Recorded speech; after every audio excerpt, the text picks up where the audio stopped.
How you doing? I'm Callan and this is Slapped Ham. Today we're looking at some perplexing mysteries. From the bizarre dancing plague of 1518 to a doppelganger that haunted a school teacher for years. Here are some unsolved mysteries from the past that are sure to furrow your brow. But before we get into it, remember to hit that subscribe button for more awesome creepy content just like this. When people think of mysterious artifacts involving Jesus Christ, the first thing that often comes to mind is the Shroud of Turin. But Christian history tells of another miraculous artifact bearing the mark of Christ, the linen veil of Veronica. It's believed that the veil was worn by Veronica, a pious woman who was in the crowd on the fateful day that Christ carried his cross through the streets of Jerusalem on the way to Calvary. Taking pity on the exhausted man, Veronica used her veil to blot the blood and sweat from the face of Christ as he passed by with his burden. Christ was so thankful for her kindness that he left an impression of his image on Veronica's veil. She kept the veil until she realized that it had miraculous healing powers. She journeyed to Rome with the veil and placed it in the care of Pope Clement. In 1297, the veil was displayed in the Vatican Basilica. It became the object of much adoration by those who came to experience its healing powers and look upon the likeness of Christ. Eventually, the veil was stored in the Vatican archive, but it was still displayed every year for the faithful. Now it's thought that the real veil is actually not the one displayed by the Vatican, but is instead kept safely tucked away in a monastery. Just like the Shroud of Turin, the monastery veil has been subjected to numerous tests, and it's been determined that the image wasn't painted on the veil, but instead was infused in such a way that the image is identical on both sides of the linen. There's been a lot of debate surrounding Veronica's veil. Skeptics believe that it's a deliberate copy of the face of the Shroud of Turin. They also point out that the encounter between Christ and Veronica was never historically documented. Unfortunately, both veils are too delicate to submit them to carbon dating, leaving many wondering which veil is the real artifact. It doesn't seem to matter that there are two veils or that no one seems to know which one is the authentic one. Veronica has been named a saint, and thousands pray to her each year for healing and guidance. Specially blessed replicas of the veil can also be purchased from the church. The mystery of the veil continues even today. It's thought that everyone has a double, a look-alike out in the world that looks and sounds just like their matching twin. But what if you were hounded by a spectral twin every day? To make it even more disturbing, what if you couldn't see your doppelganger but those around you could? That is exactly what happened to Emilie Sagee. By all accounts, Emilie Sagee, a French school teacher, was well liked. She was considered to be a good teacher, but during the mid-1800s she was fired from 18 different teaching positions because of her strange affliction. In 1845, Sagee was hired by an elite girls' school in Riga, Latvia. It was while she was working here that the details of one of the most documented cases of the appearance of a doppelganger came to light. 13 students all witnessed the appearance of Sagee's double. As she was teaching, the doppelganger appeared nearby and mimicked all of her actions. Even stranger, while everyone else in the room was able to see the spectre, Sagee herself could not. The doppelganger didn't just limit itself to the classroom. The shade was spotted on the school grounds, sometimes near Sagee and sometimes trailing behind the class when they were strolling in the garden.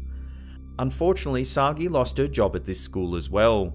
It's been speculated that Sagee may have been so devoted to her students that she subconsciously projected an additional self to help watch over them.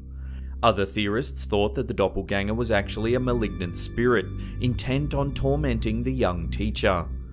This historical doppelganger case remains a mystery. Dancing can be a fun way to ease stress and get some exercise without really feeling like you're working out. But what if dancing ultimately leads to your death? That's exactly what happened to a group of individuals in what is now Strasbourg, formerly Alsace, in July 1518. It all started on a sunny day with one lone dancer. Frau Trofea began to dance with a great amount of exertion in a Strasbourg street. A week later, 34 individuals had joined Trofea in the street, all of them dancing. Within a month, approximately 400 people were dancing in the streets, most of them women.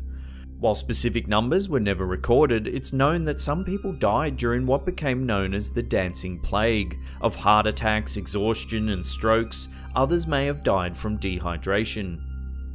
Physicians were consulted and they diagnosed hot blood as the cause of the plague and prescribed more dancing as a cure, with authorities going so far as to open guild halls and building a stage for the dancers. Musicians were even brought in to encourage more enthusiastic dancing. These actions only seemed to act as a contagion of sorts, and soon spectators were joining in with the plagued dancers. There are a variety of theories of what was behind the dancing plague. Food poisonings being considered, or possibly ergot ingestion, which could occur if the dancers ate grains contaminated with ergot fungi. Ergot toxicity causes erratic or bizarre behaviour in those who eat it, and it's been attributed to the Salem witch trials as the source of the strange behaviour that resulted in the accusations made by those involved in the trials. The ergot theory was eventually dismissed, however, because it didn't explain how the dancers managed to carry on for as long as they did. Another popular theory was stress-induced mass hysteria. The people in that area of Strasbourg were dealing with disease and starvation, factors that could have led to abnormal behaviour. Ultimately, no one really knows what exactly caused the dancing plague of Strasbourg, but regardless of what caused it, everyone hopes that it doesn't reoccur ever again. Today, Ouija boards have a bad reputation for being gateways to parasitic hauntings and demonic possession. But in 1913, a Ouija board was the springboard for an unusual relationship that resulted in the creation of close to 5,000 written works. Pearl Curran lived an uneventful life in St. Louis as a housewife. Her life was a relatively easy one. Her husband was a hard worker and provided Pearl with a maid to help with the housework, leaving Pearl free to pursue other activities, including playing the piano and getting together with friends to go to the theatre. Pearl spent idle afternoons with her mother and a neighbouring friend having tea and playing with a Ouija board, an activity that was common in the early 1900s when the spiritualism movement was still prominent. Pearl didn't take the Ouija board too seriously, but one afternoon a very precise message came through the board. "Many moons ago I lived, again I come, Patience Worth is my name." This was the beginning of a 25-year relationship between Pearl Curran and Patience Worth. Through the Ouija board, Patience stated that she had lived in Dorsetshire, England in 1649 or 1694. When pushed to give more details about her history, she stated that yesterday is dead, let thy mind rest to the past. She did eventually reveal that she had made her way over to America where she was killed by Indians. Pearl was intrigued by her contact with Patience, resulting in devoting a large portion of her time to contact with her through the Ouija board. As she developed a stronger bond with Patience, Pearl realised that she no longer needed the board to establish contact, and that the words of Patience were now forming directly in her mind. Pearl eventually hired a secretary so she could dictate what Patience was saying, but in the end she began to keep her own records, first using pencil and paper and then a typewriter. Over a 25-year period, Pearl recorded approximately 5,000 works dictated by Patience, including a play, a number of novels, poems, and several shorter works of fiction and historical accounts. Pearl wasn't known to have any real knowledge of many of the works dictated to her. Much of it was written in an archaic language, and many of the items and places described by Patience were unfamiliar to Pearl. However, the relationship between Pearl and Patience began to wither in 1922. Pearl's life took several hectic turns, including a pregnancy when she was 39, and the deaths of her husband and mother later on. Eventually, the connection between Pearl and Patience died off completely. So what was the truth behind Pearl Curran and her contact with Patience Worth? No evidence has ever been found to verify that Patience Worth lived during the 1600s, but it was highly doubtful that Pearl concocted Patience on her own. Pearl's education was limited and she wasn't known to have the sort of extensive knowledge that would have been necessary to produce some of the intricate works that were dictated by Patience. So was Patience Worth a spirit who was reaching out from the distant past? Or did Pearl Curran concoct the story out of boredom? There have been a variety of arguments supporting both theories, but the truth went with Pearl when she passed away in 1937. Before we get to that number 1 spot and take a look at a bizarre creature that's haunted a community for centuries, remember to hit that subscribe button and turn on channel notifications. That way you'll be completely up to date with all our latest creepy content. It's thought that a strange creature haunts the New Jersey Pine Barrens. The appearance of this creature is a frightful sight, having a horse's head, a forked tail, a reptilian body, and bat wings. What is truly amazing is the fact that sightings of the Jersey Devil, as the creature's become known, have been reported since the mid-1730s. The story begins in 1735 when Jane Leeds, a poor woman who lived with her children in the Pine Barrens, became pregnant with her 13th child. Mrs. Leeds wasn't thrilled with the prospect of another child to care for and was heard to say on several occasions that the devil can take the next one. Apparently the devil heard her complaints because when the child was born it was the hideous creature described above. As soon as he was born, the child scrambled about the Leeds home momentarily before darting up the chimney and into the surrounding woods. Rumours began to spread of the monster loose in the vicinity, and soon dogs, cats and small livestock and even the occasional child began to turn up missing. The remains of the animals were often found, but the children that disappeared were never seen again. In 1740, a minister was asked to perform an exorcism, supposedly one that would last for a century, but the creature was once again spotted in 1800 by Commodore Stephen Decatur, a visiting naval hero. Decatur took a shot at the creature when it flew overhead, but the Jersey Devil flew away, apparently unscathed.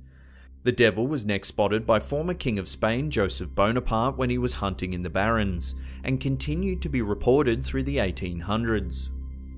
In 1909, the Jersey Devil was spotted by thousands of people who claimed to have seen the creature or discovered its footprints. This created a mass panic that resulted in schools closing and a community who was afraid to venture outside. Sightings during this time included many reputable witnesses, including police officers. There were additional sightings in 1927, 1930 and 1951, with numerous reports being made to the police.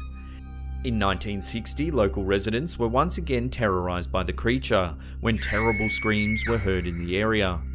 State officials attempted to ease the concerns of the frightened community, but the mysterious screams were never explained. The most recent confirmed sighting was reported in 1993, when a forest ranger found that the road he was driving on was being blocked by the creature.